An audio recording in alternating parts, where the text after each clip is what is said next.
Welcome to the Power of Owning Your Career podcast. I'm your host, Simone Morris, and I have a passion for empowering others to take responsibility for their careers.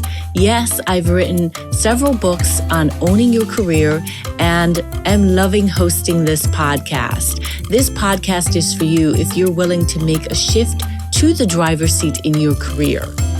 We feature leaders who inspire, empower, and motivate you for consistent career action for results. Please continue to join us every Sunday when a new episode is released. Let's get into this week's show.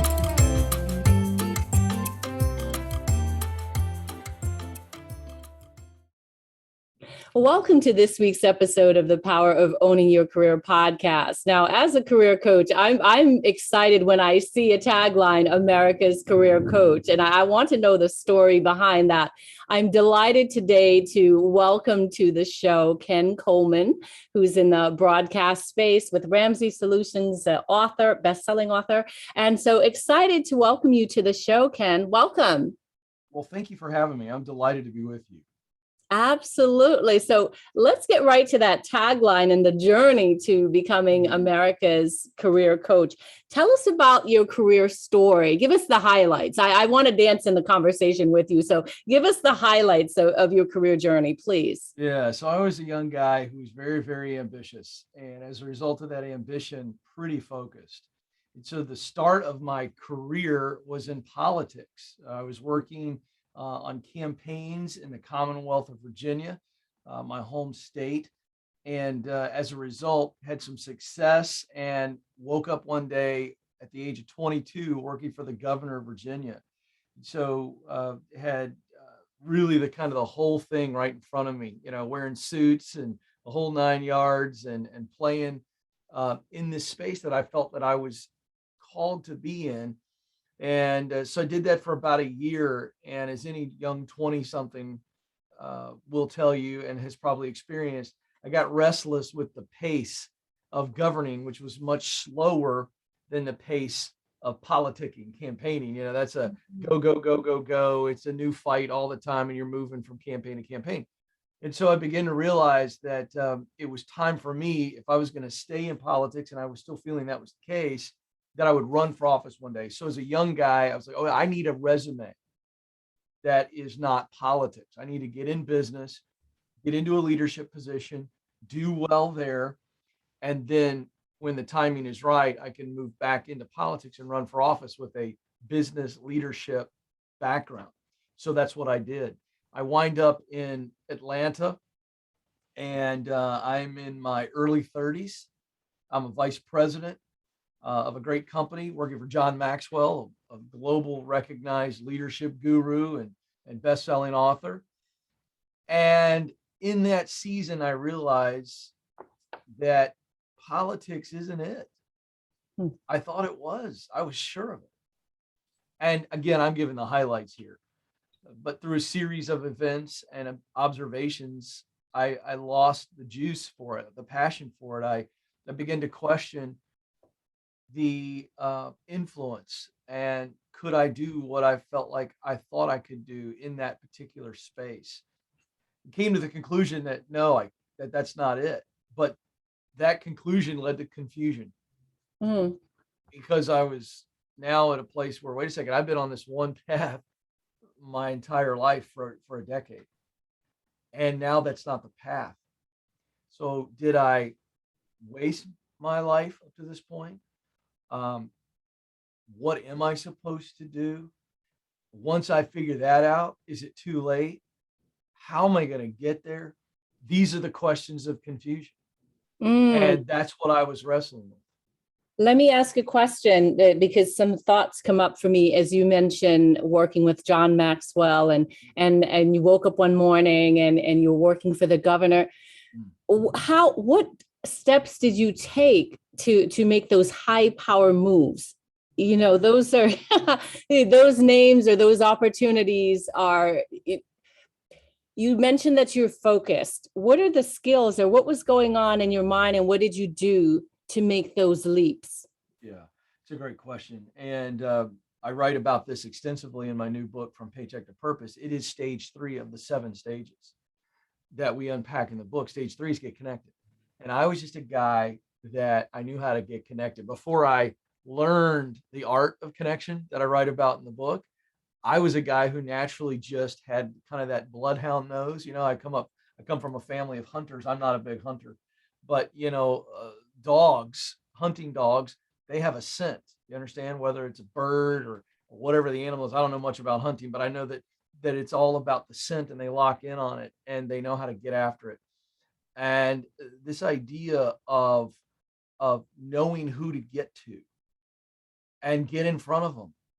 And I was the kid that when I got in front of them, I didn't know what I was doing. I'm going to be really honest here. Like I don't have this like super skill at the age of 19, 20, 21. But one thing I did have was an insatiable hunger. And so when I would get around the right people, I was always asking questions. And I think that was attractive in some way. As immature as I was, as clueless as I was, I just asked lots of questions. And I think that hunger to learn, to get somewhere, I think it was attractive. Well, I don't think it was. I know it is because I teach that now. But at that point, I was just really good getting myself out there. And when you get yourself out there, it's amazing how people will give you an opportunity. But you have to put yourself in the right places, put yourself around the right people. I mean, that's the simple but powerful formula for opportunity. Mm, love what you said about having a scent and really connecting the dots. So how does one build the muscle to know where to go fishing, if you will, to connect the dots with the right people? There are folks that are in corporate America listening to this podcast and perhaps have been in a position for a while and they're not savvy at connecting the dots. What can you recommend? Resources, how to build that muscle of going after what you really want to go where to fish? Yeah, I think part of the answer is in your question, and it's a brilliant question, and it's building the muscle. So when we build muscle in the gym, we go in and we begin the exercise and we do our reps, right? And then the next morning we wake up, if we don't take those recovery shakes, right, we're super sore because we have torn the muscle tissue. It is the act of tearing the tissue. That's what's going on. And then it heals itself, right? And it comes back stronger. And that's the process of building muscle. Well, in this particular act that we're talking about, the metaphor holds. So I've got to put myself out there, right? And I've got to learn by simply doing it. And some people are going to reject me. Some people aren't going to return my calls. They're not going to return my emails. They won't answer my texts. I mean, this is just the nasty nature of this deal. And it's rejection.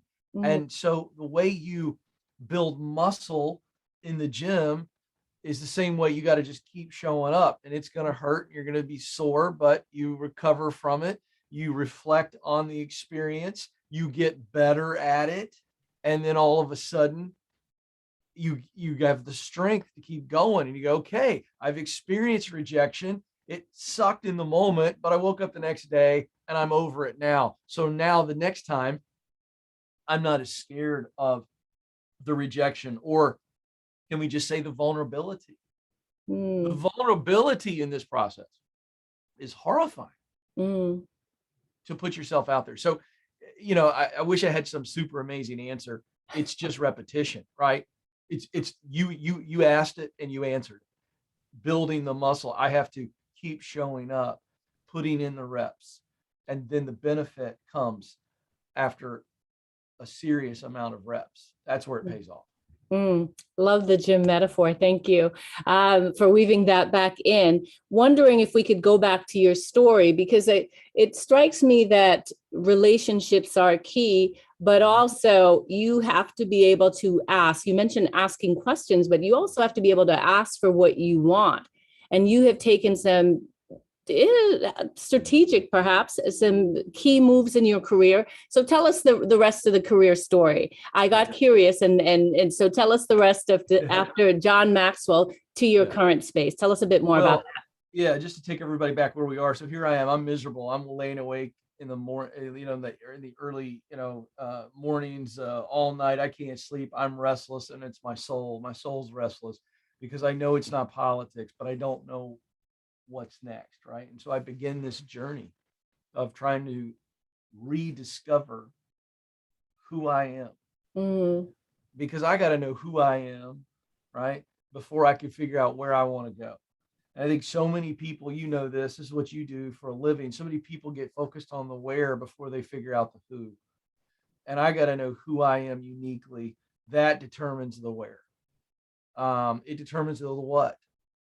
And if you're keeping up with me, the who is also the why, right? So when I know who I am, I discover my why, and I discover the what I want to do and where I want to do it. So this is just a rediscovery process that I'm going through. So I go through it, and I'll fast forward. I really do the self work and dive in. And what I teach now comes from all that. I didn't have that nice, neat methodology that I teach now, but I'll just simply say that what I teach now is what I did very inefficiently. But now I teach retreat to clarity, get clear. Stage one of the 7 stages that I teach. Get clear on who I am. That is what I do best, talent. What work do I love to do? That's passion. What results do I want to contribute to the world through my work? That's mission. And when talent, passion, and mission are in alignment, it's like a big, giant, blinking neon arrow to the world at work. It shows you multiple jobs and career paths, even dream jobs where you can make that unique contribution. Talent. So here's your purpose statement. You use what you do best, talent, to do work you love, passion, to produce results that matter to you, mission. It's as tight as it can get. Now you got to fill in the blanks. And I was in that process of filling in the blanks at this part of the story. So long story short, I'm wrestling with this public desire to affect as many people as possible. I know that I love to communicate. I love the pressure of having to communicate in front of people. I enjoy the process of creating content to communicate. This is what I know. And I'm watching my favorite television show. And for you young people out there, you have to look this up. Uh, for you Gen Xers and Boomers, you'll know who I'm talking about. But my favorite show is Larry King Live. And it was just a simple interview show, an hour show on CNN every night at 9 o'clock. I TiVoed it and I would watch every episode. And so my wife was in New York City with some friends watching several, Broadway plays. And I'm at home. This is before we had kids. It was a Friday night. I'd gone out to dinner with some friends and I came back and I was such a wild and crazy guy that at 9 o'clock on a Friday night, I was watching Larry King Live, and his guest that night was Oprah Winfrey. And this is at the height. This is before she semi-retired, right? She's as big as it gets.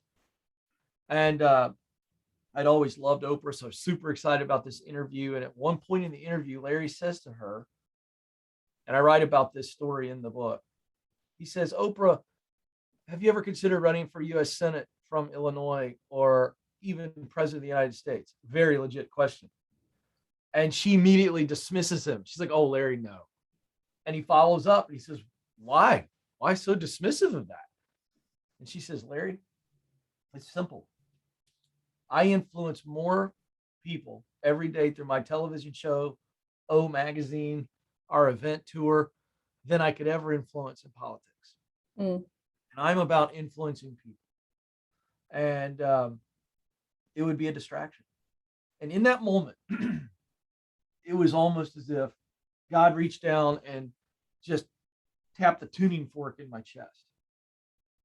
And I'd been wrestling with, where is the path for me? And in that moment, I realized it was broadcasting. Oprah was just talking about the power of broadcasting. Hold on one second. Sorry, I have no idea where that came from.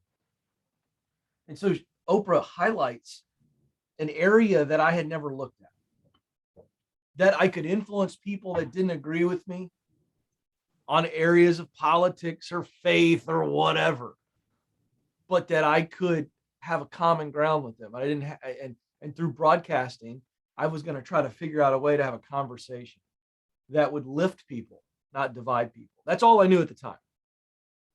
I didn't know. I knew it wasn't going to be political broadcasting, but I wanted to broadcast to bring people together, to lift people. That's all I knew at the time. And so I'm sitting there and it's like, okay, now I'm 32, 33-ish. I have no degree in broadcasting. I hardly know anybody in broadcasting. And I'm just overwhelmed at this point because I feel in my heart, this is it. This Mm. is it. But I have no idea how I'm going to get there. And so in the days following, you know exactly where I went. I went to fear of failure, fear of rejection, and what that path is going to look like, fear of what other people are going to say, because I'm going to leave corporate America, the golden handcuffs, and strike out on this seemingly delusional path. Doubt that I had the talent to do it. Doubt that I was too old to do it. Doubt that time had passed. Do I have enough time? So that's where I was in the moment, but thankfully I stayed with it. Probably took a little bit too long, but I wrestled with fear and doubt, and it held me in the starting blocks for a while, which is what I teach about, it's what I write about, it's what I counsel callers on every day on the Ken Coleman show. I've been there. I know what it's like. Mm. Um, and so I'm trying to fast forward all this. And so I started out taking a broadcasting school with a bunch of 20-something-year-old kids. 2 weeks in, they still thought I was an instructor because I was in my early 30s. My first live broadcast was high school football play-by-play on the internet. So I've introduced mimes before, at county festivals. I did every little hosting thing that I could do, and it was painful. It was lonely, but I stayed with it. I kept getting better, and along the way, I got some great opportunities because I just kept showing up. Mm. Ken, we're going to pause. This is a great story. You've said a lot that I want to unpack a bit further, but let us take a short break and then come back and talk about once you get that aha of your purpose, now what? We'll talk a bit more about that when we come back from our break. Hi there. I hope you're enjoying this episode. This interview is amazing. I do so love it. I want to just jump in and let you know a couple ways that you can work with me. First of all, you can always go to connectwithsimone.com and it will give you the opportunity to get to my books, website, etc. If you want to sit down and have a conversation about your career directly, you can go to careerbreakthroughcall.com and book a free 30-minute call with me to talk about what's happening in your career. Do you need help with building your confidence? Do you need help with identifying strategic relationships that you need for career success? Do you need help building a career plan? Whatever it is, I'm sure that I can help. So do go to careerbreakthroughcall.com and set up a time for us to have a conversation. Again, it's a free 30-minute call to have a conversation. That's it for now. Let's get back to the interview. We are back with Ken Coleman, and he's telling us this fabulous story of having that aha moment that broadcast is it for him, and he's gone back to school. And so I know you listeners may be thinking to yourselves, I've been there where I figure out what I want to do, but I just don't know how to go about doing it. And that's what I want to talk to you about, Ken. When you figure out your purpose in life, what are some strategies that you leverage to really dive into to bring that purpose to life? Yeah. Well, that's a great question. And that takes us to stage 2 and 3 in the 7 stages. So stage 1 is get clear. We talked about that talent, passion, mission, and we begin to see the things that we could do and we lock in on one. Now it's about getting qualified. That's stage 2. You got to get qualified. And so there are 4 simple questions that in my story I had to ask because it was like, okay, I'm in my early 30s now. I got babies. I got a mortgage, all the things. And I can't go to 4-year school right now. It's just not a reality. So I began to ask the question, what do I need to learn? Like, really, what do I need to learn? What I needed to learn were the basics, the fundamentals of broadcasting.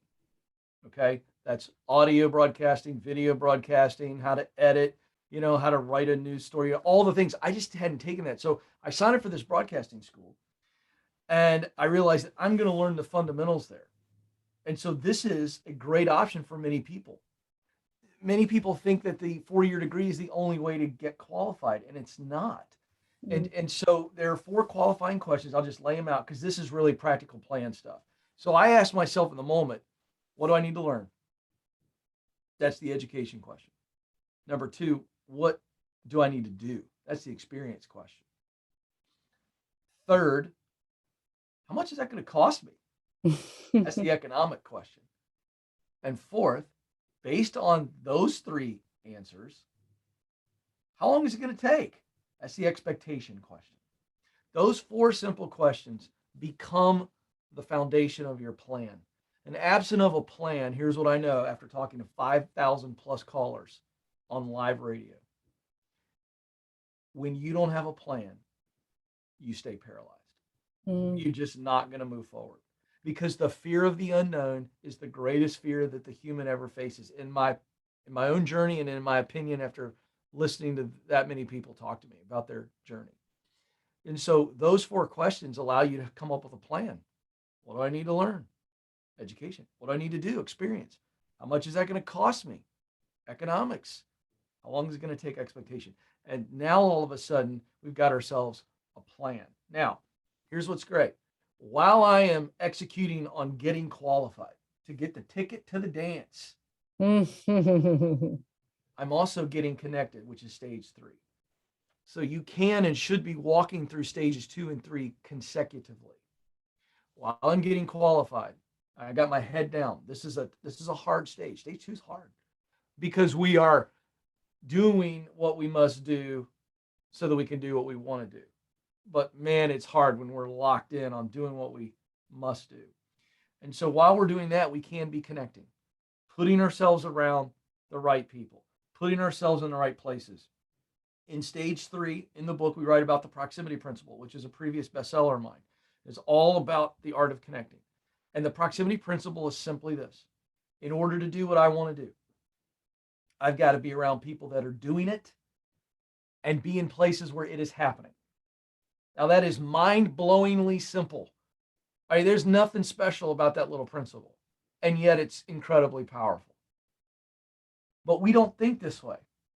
And as a young guy, I was this way. I just had a nose for getting around people that were in broadcasting and getting in places where broadcasting was happening. And watch what happens here. When I get around people that are doing what I want to do, my dream, I pick up knowledge and wisdom. And watch this, more connections. Because when I'm humble and hungry around those people, they give me knowledge that I need. They give me wisdom that I need. Then they connect me to other right people. Oh, and they also tell me other places I need to be in. Now, keep watching this. Then when I get in the right places, I observe and I connect with more of the right people. And then it just becomes this cycle of intentionality. And that's how opportunities come to you and knock on your door. This idea of kicking doors down is a bunch of gobbledygook that we see on motivational posters and we see in Hollywood movies. The great women and great men that I've had the privilege to be around and interview, they just were amazing at showing up and putting themselves around the right people in the right places, and opportunities came to them in some of the most unlikely of times. And by the way, that's my story. I have story after story after story after story of an opportunity coming to me when I least expected it. And when I got it, I was like, I hope they don't realize that I don't belong here.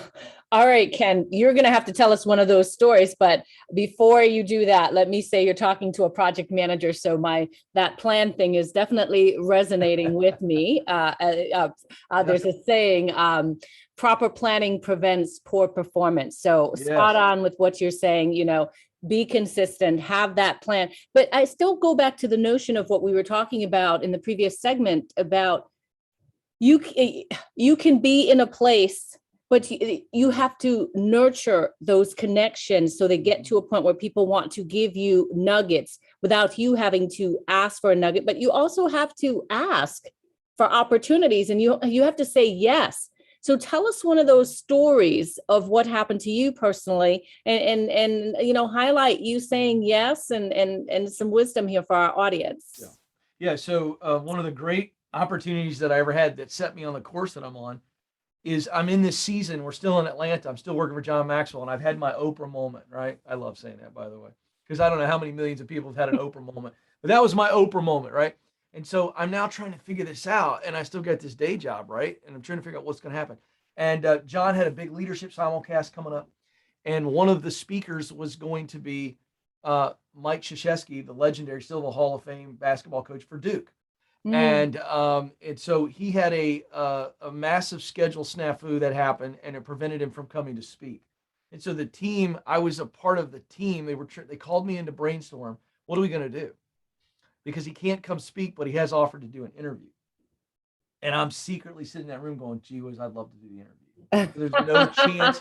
There's no chance that my president of our company is going to let me do the interview. But I'm sitting in this meeting brainstorming, and here's what we did. So I helped come up with a couple of ideas of who could do it. I did not mention myself.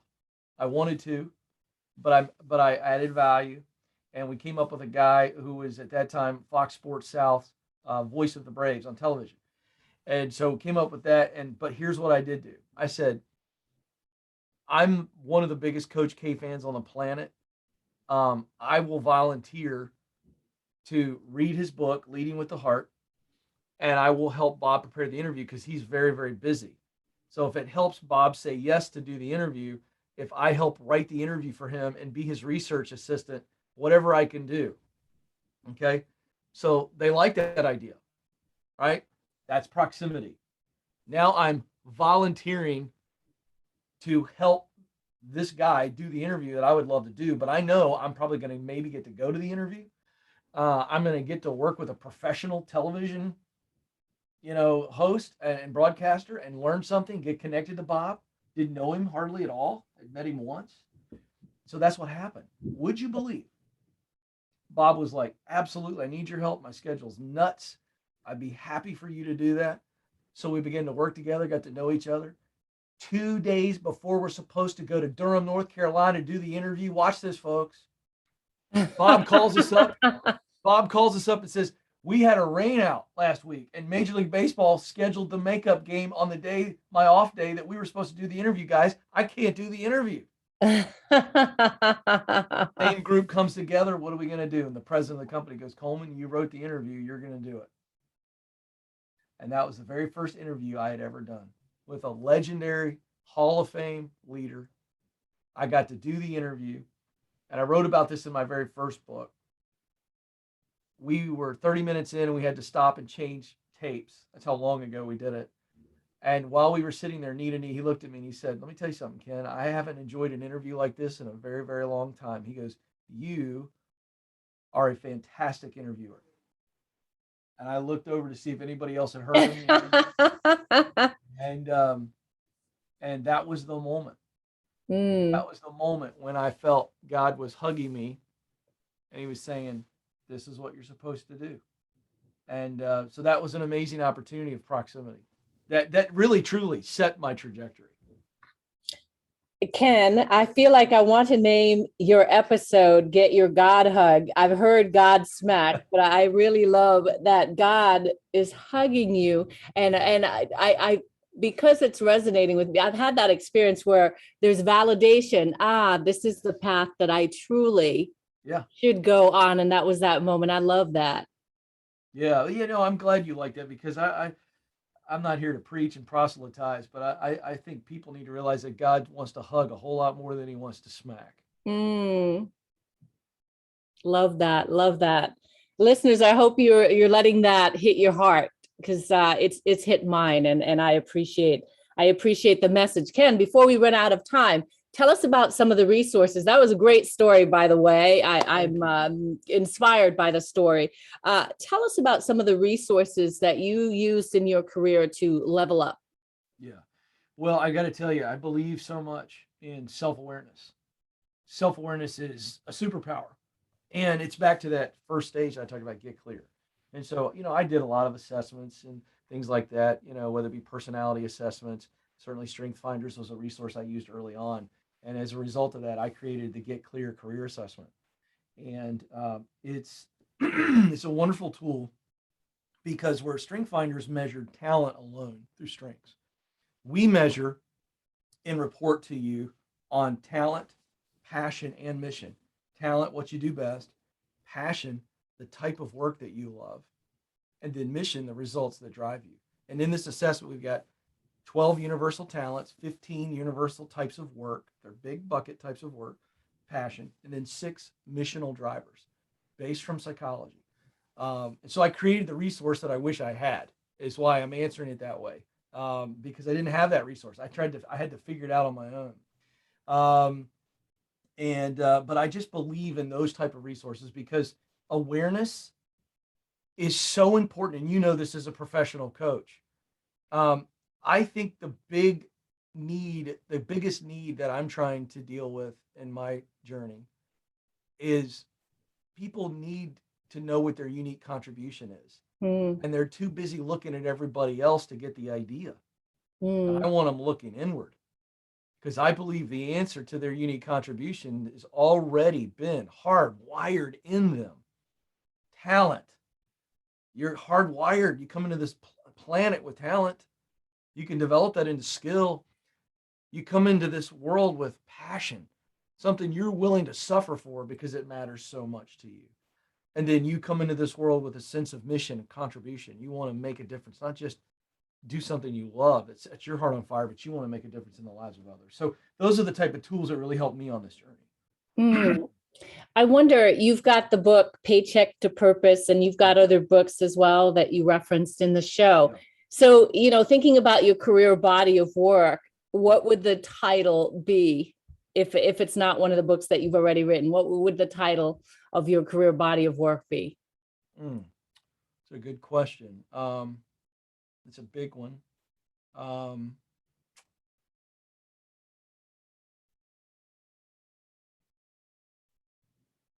Coaching others to contribute.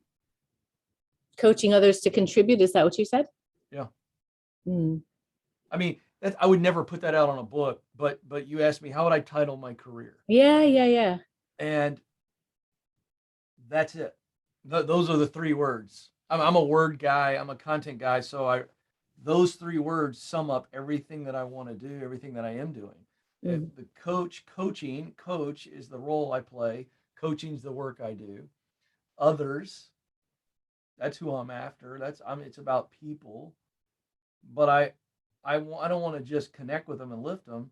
I want to push them to contribute. So that's my jam. It's a great question. Nobody's ever asked me that, but those are the three words. And there's no air in there. That's as tight as it can get.